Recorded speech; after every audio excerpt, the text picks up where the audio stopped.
Welcome. This is the Public Relations Review podcast, a program to discuss the many facets of public relations with seasoned professionals, educators, authors, and others. Now, here is your host, Peter Woolfolk. Welcome to the Public Relations Review podcast and to our listeners across America and around the world. Now, as public relations professionals, we all aspire to grow in our jobs, perhaps becoming a leader. What can one expect in a leadership role? Do you have successful experience managing people and projects? How do you go about making the tough decisions? Have you ever grappled with a budget? My guest today will help you better understand her new life in the leadership lane and the responsibilities of a new leader. Meagan Coughlin is the Director of Communications for the Houston-Galveston Area Council in Houston, Texas. Meagan leads the organization's strategic communications for a 13-county service area of more than 7 million people. In January 2019, she launched the agency's first communications department that now guides communications, outreach, branding, and messaging through a collaborative partnership across the agency. Now, before Houston, Meagan worked as the Director of International Communications and Protocol for Mississippi State University's International Institute. She is an MSU graduate with a degree in communications, and she brings 15 years of experience in the nonprofit human resources higher education arena. She is also the 2020 President-elect Public Relations Society of America's Houston chapter. Now, with a seat at the leadership table, Meagan is beginning to navigate new territories as a senior staff in the organization. She is learning what it actually means to sit in a leadership chair.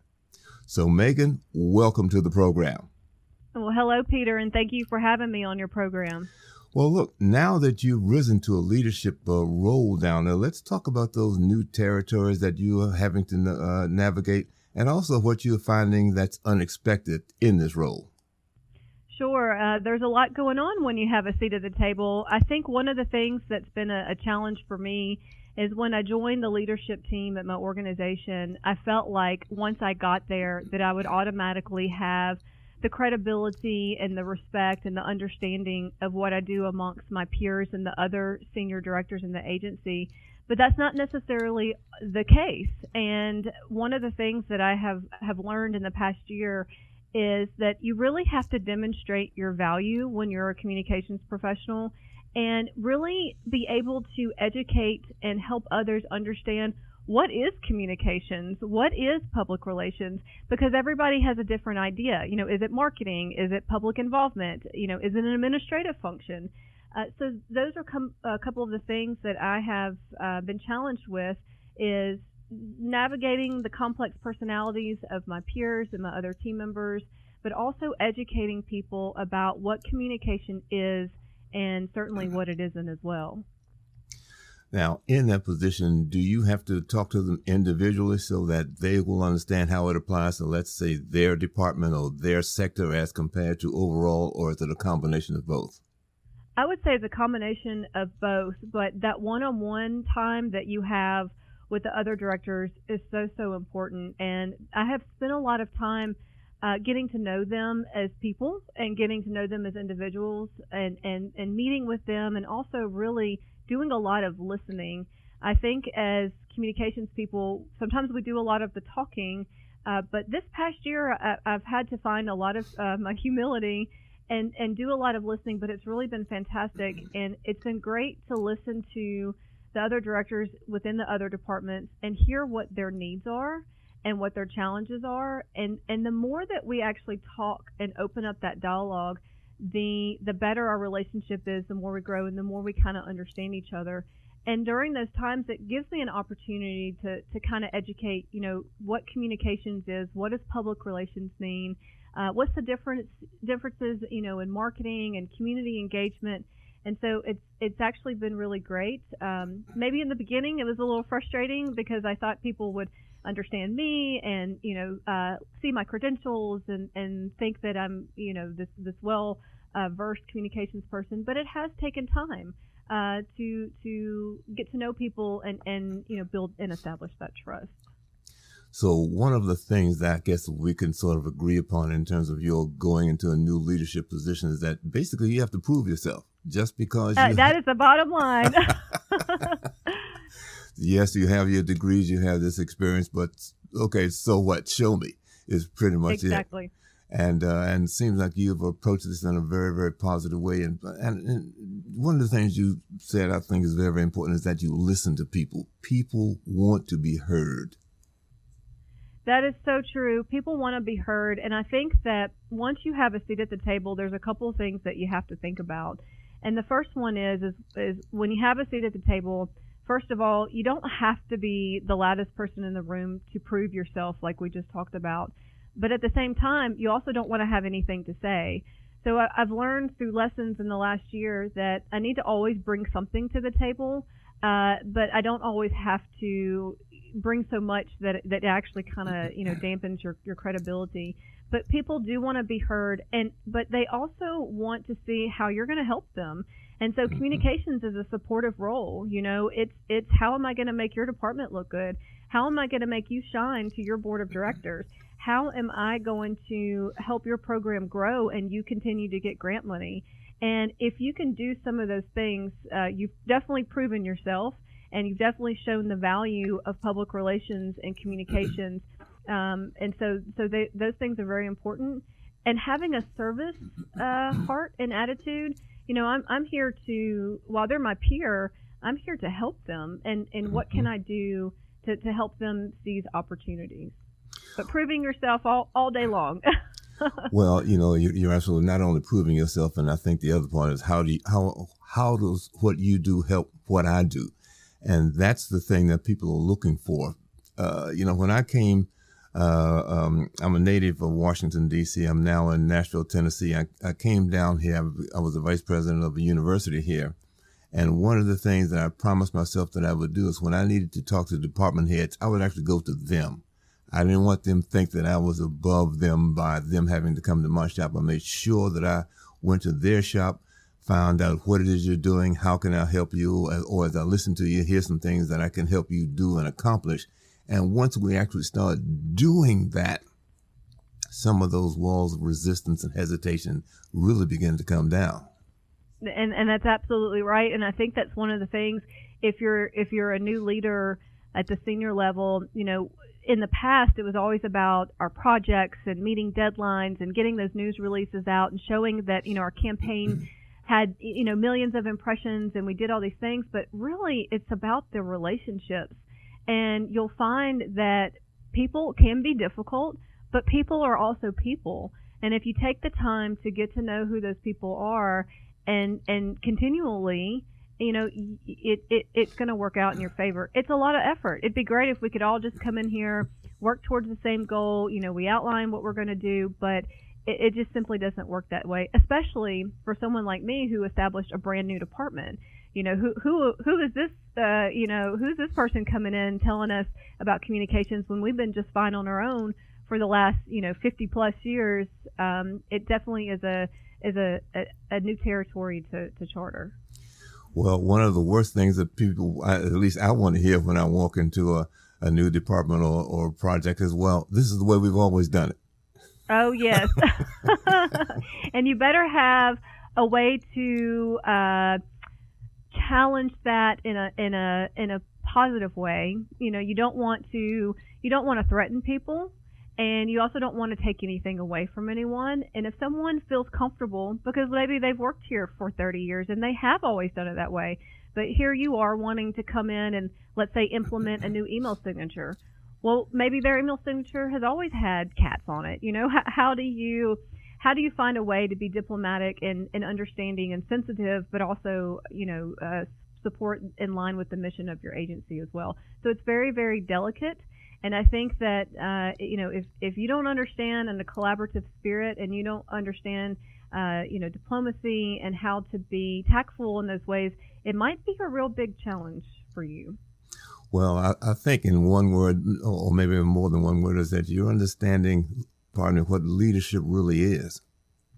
In that you've got to let people have a chance to show what they're worth and their value and then incorporated what they do into the grand plan. And here's how your segment of this plan is going to work and what the eventual outcome is. The other thing is that people like is recognition. Give them some recognition for what they've done well. That is so true. I think that if you always make people feel good about themselves, whether they work for you or not, that is the best approach. If someone has the knowledge and experience of things about your agency, your company, you should take advantage of that. But recognition and, back to that humility statement I said, in leadership, you shouldn't worry about getting all the credit. Yes, we're trying to prove ourselves. Yes, we're trying to demonstrate that we can do this. But sometimes let others have the credit, and that will also go a long way, especially when it comes to your team. You always want to build them up and make sure they feel good, because they're the ones that are actually out there on the ground having to work with other staff, having to execute, the projects and things like that. And if they don't feel heard or recognized, it's going to be tough on them as well. Have you ever run across, let's say, a difficult person or a difficult situation that you knew it was not necessarily the right way to go about it, but again, it might have been something that was or has been done a certain way? How do you navigate your way through making those changes? I think for me, it's being strategic in the sense of how can I engage those difficult individuals into the process. And so I'll give you an example. Let's say, so one of the things that we are trying to do here is implement a standard email signature. It sounds very simple, but it's not as easy as it sounds. So one of the things I did is I kind of found out just through talking to people and presenting the idea, I found out who may be resistant and who may be open. And so I called together kind of like an internal focus group of people that were both supportive and those that were resistant, and talked to them about, if we're going to outline this email signature in 2020, how should we go about doing this? And it really opens up the dialogue. A lot of times you'll find that people aren't resistant because they don't agree with it. They're just kind of scared of what that means for them because it's change. But if you engage them in the process, I'll give you another example. I'm actually outlining some processes of how this new department works with other departments. And one of the individuals that might be more resistant than another director, I've sent him first peek. I haven't sent it to any other directors and said, can we meet? And I want to get your first take on this. And he said, absolutely. He said, I'm totally on board for doing that. So I think finding those opportunities and those moments of how to engage people, again, I think, kind of our theme here is it's we're now all about people, navigating people, because they're the ones that are going to either hinder your success or help your success. And I think one of the other distinctions that we have to make here also is that you might be good at your craft, but if you don't have good people skills, that's not going to make you a good manager. So people need to come to grips with, and if they do have a shortcoming in people skills, find a way to correct that problem and do it quickly. I think so. You're absolutely right. And that would be some advice I'd give to someone who is maybe going from middle management to a senior leader position, is that you must have those interpersonal skills. You must be able to understand how to collaborate. It'd be great if I could just say, you know what, I'm the director of communications here, and we're going to have this email signature whether you like it or not. But that would not go anywhere, and it would be a nightmare. So I'd rather have those people engaged and have them feel like they were part of the decision-making process. Yes, it's time-consuming. Yes, it may be kind of unnecessary because we are probably going to do it, anyway. But you have to really think about how people feel. And I'll be honest with you, if you look at all my personality assessments and those things, I'm very task-oriented. So I've had to really expand, taking into consideration how people are going to feel about something and how it affects them. So it's really opened my eyes, and I think it truly has grown me as an individual and as well as a professional. In your new leadership role, what have you found to be the most satisfying part of the job? Oh wow. Well, that's a great question. There are so many things. I think the first thing is seeing my team thrive. So this was all a new department for my team as well. We had previously, all of us had worked in one specific department of the agency. So here we are starting this new department. They come along, and there's been a lot of challenges in the road, a lot of bumps, a lot of uncertainty, a lot of I don't know what we're doing here. I don't know how to work with others who maybe are resistant. But they have really come a long way, and they have really shined. And so I can contribute a lot of what I feel like we have been successful with to them, and just knowing that they support me. That's a really great feeling, knowing that you have this new vision for this department, and we're supporting the executive director here, and that they were able to come in and support me, and also kind of figure it out along the way. I'd say it's really bonded us in some ways. So not to say there aren't frustrating days and there aren't issues that we all have to battle together, but the key is that it's together, and I couldn't be more thankful for them and more proud of them of how they've helped shape this department. Now, just how many people do you have in your department, or do you oversee in this new configuration that you're involved in? So the communications department here at HGAC, I have 5 team members. And so the way that we're set up is we have 2 team members that are dedicated to creative services, which is graphic design and video work, creating social media graphics, reports, and all kinds of things like that. And then we have a lead program coordinator who's kind of the front line of the department. And so she's the one that represents us if someone needs something, or if they have a question, or she's working on a project. She manages all the projects and works with the rest of the team to make sure they meet deadlines, and she's able to report on all the things that we accomplish. We also have a communications coordinator where she manages a lot of our digital and our social, so digital advertising, social media, all of our social media posts, social media advertising, and then as well as a public involvement person. And so she's more of our public outreach arm of the department. A lot of what we do here at HGAC is community programming. So there's a huge requirement by the federal government to do public involvement, public outreach. And so she leads that effort. And she might be in communities talking about public meetings, or she may be just trying to promote public comments, things that people can comment on. So small team, and we have a position open right now for a senior writer and editor, so we're going to be growing in January, and I'm very, very excited about that.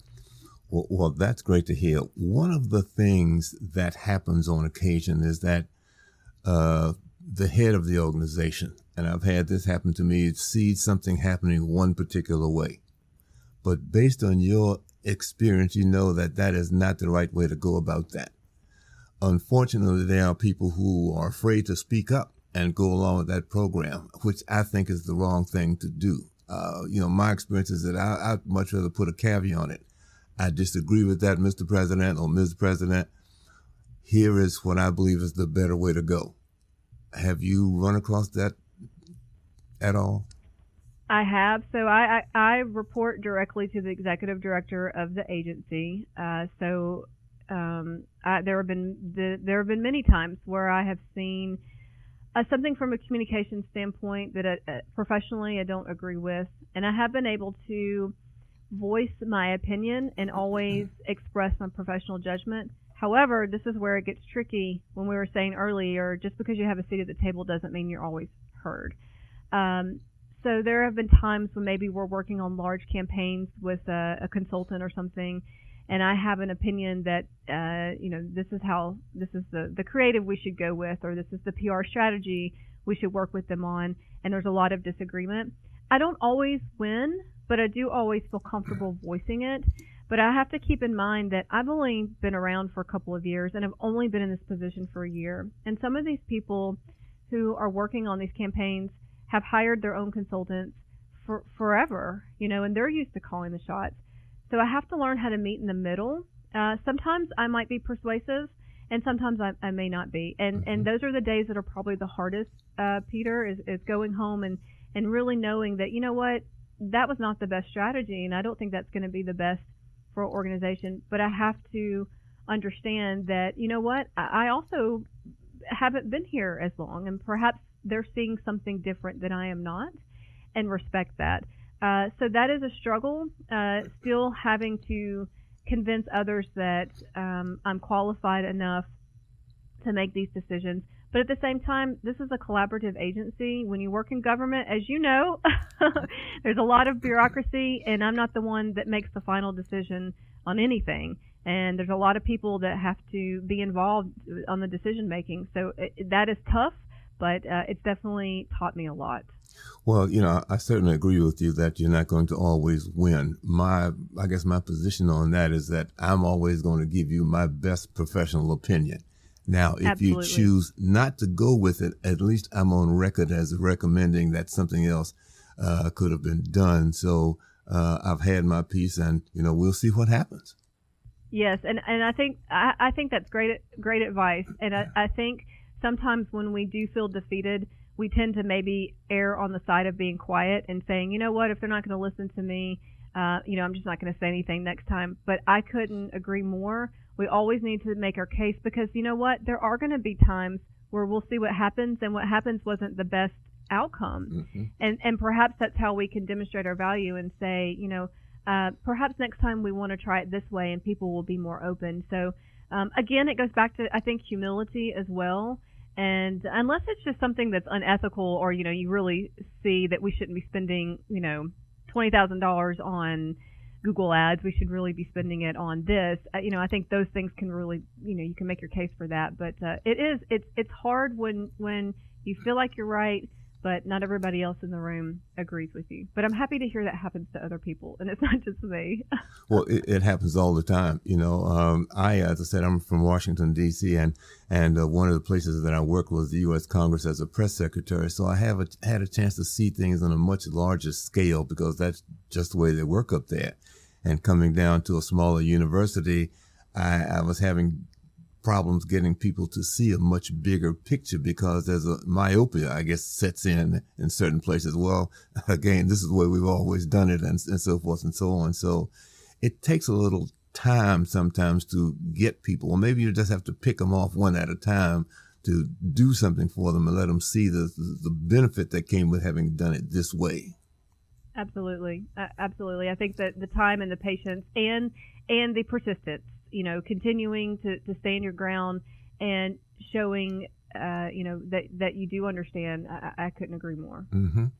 Now, have you had anything down there that was totally unexpected once you got to your seat at the table? Oh, wow. Totally unexpected. I can't think of anything off the top of my head. I will say what I think was probably unexpected for me is how much time I don't have in the day while I'm actually at the office. I spend a lot of time in meetings, and a lot of people, which this is a good thing, like to come into my office and just talk, whether it's my team, whether it's other staff members that work here, or directors, or anything. And at first that really bothered me, because it was interrupting what I was trying to accomplish that day, what I was trying to write, or what I was trying to edit, or, whatever I was working on, budgets or anything like that. But I have found that over the course of the year, I've become a trusted confidant to many.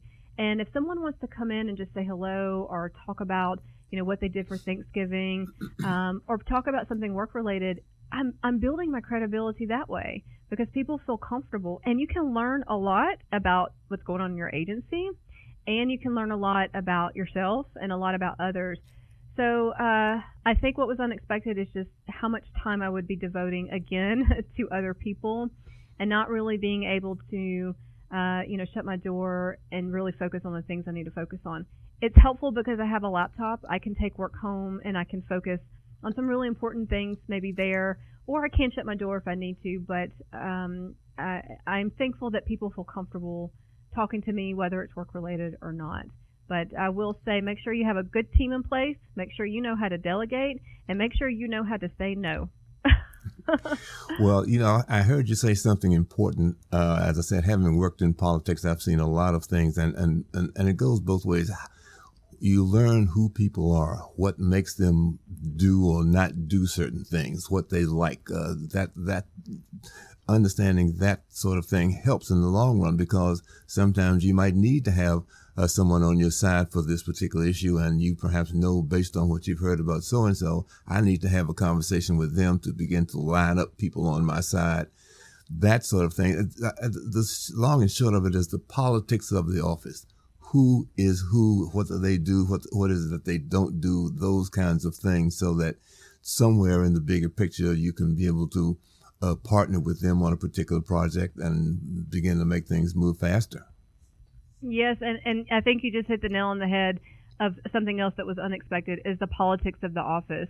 I know that politics exists and you're always involved in some way, but when you're at the lead, when you're a senior leader, you're right there with the executive director. So I mean, you're elevated as well. So you don't realize how much politics happen and occur in an organization until you're even deeper in them and you see all the different things that are going on. And you do have to navigate. You know, you want to be neutral, and but you also want to build your alliances and build your relationships, and you do want to understand what motivates people. And again, it just goes back to your interpersonal relationships with people. But it's great being one of those people that anybody at any level comes in to talk to. Really has helped me get a pulse on the organization. Mm-hmm. And it also helps me drive communications, because I know what's important to people, or I know what they're working on, or I may have didn't even know that we were having this big event in somewhere. Maybe we just didn't hear about it. And so it's a way for me to develop like our content calendar and all the things that are happening in our agency, knowing what's going on, so we can then communicate those things to our stakeholders. Well, it seems to me that since you've been in the big chair, as they say, that you've learned an awful lot. So, pardon me, if you have anything sort of in closing that you would like to impart to our listeners, here's your platform. All right. Well, what I would say is again, just because you have a seat at the table doesn't mean that you're always going to be heard. So just be sure that you're still conducting your award-winning PR campaigns, and you're still doing great from a communication standpoint with all your projects. But now it's all about managing your team, dealing with difficult people and your peers. It's about budgets, managing your money, and navigating company culture. And don't be afraid to be a change in the company culture. And while there's always going to be those that say, we have not done it this way, try to be a pioneer in showing them it's okay and it's safe, it's all right to do something different. And just keep your head up and persevere, and don't get frustrated. But once you have that seat at the table, you're going to learn and grow so much, and it's only up from there. Well, Meagan Coughlin, let me say thank you so very, very much for joining us on the Public Relations Review today, and certainly wish you continued success in the Houston, Texas area. And, not only will you get a copy of the show, but also let your friends and neighbors and colleagues know about it as well. Absolutely. Thank you for your time.